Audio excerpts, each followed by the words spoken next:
It's been a choppy start to trade this Thursday, with the Nifty 50 trading a very narrow range, 15,335 on the upside and 15,278 on the downside, and currently trading almost completely unchanged from the previous close, but holding above the 15,300 mark. So that's clearly something to watch. What are the key movers in trade? Today seems to be a day for IT stocks, with quite a few of them making the top of the list as far as the advances on the Nifty 50 are concerned. Wipro, Tech Mahindra gaining over 2% each, TCS about 1.9% or thereabouts, Infi gaining about 1.2%, and HCL Tech gaining about 0.9%, all of them in the top 10 gainers on the Nifty 50. What else makes the mark? Tata Motors doing quite well, gaining about 2% or so. BPCL on the back of its earnings and also a massive dividend that it gave out, 1.5% higher in trade. Only about 23 advances, and therefore the advance decline ratio more or less even Stevens for the Nifty 50. Among the losers, you have a few financial names, large financial names. You have the likes of Bajaj Finance that's losing over 1%, HDFC Bank losing close to 1%. You also have Bajaj Finserv that is trading weak, down about 0.7%.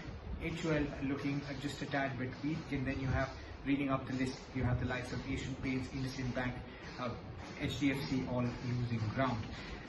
Let's take a look at the sectoral picture then, and that is more or less what I told you. In fact, the IT sector is the outperformer today, gaining about 1.7% or so. FMCG is trading with gains of about 0.2%, auto up about 0.5% or so. But the others are all trading with cuts. Nifty Metal just about flat at this stage.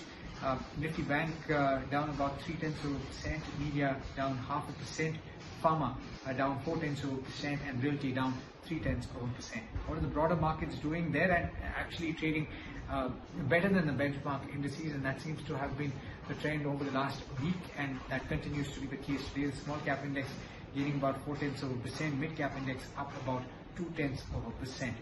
Let's look at some of the names though from the broader markets that are in focus. On the gaining end, you have quite a few IT names that are making the cut.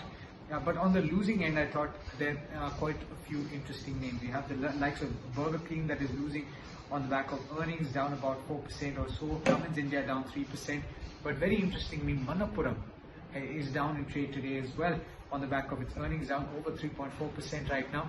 And what is interesting is that the company has said that it had to auction gold to the extent of over 400 crore rupees, and that is indicative of stress in the retail loan book. That's clearly something to watch. If one NBFC, a gold loan company, is saying that they had to auction gold, you have to watch out for delinquencies in the retail space.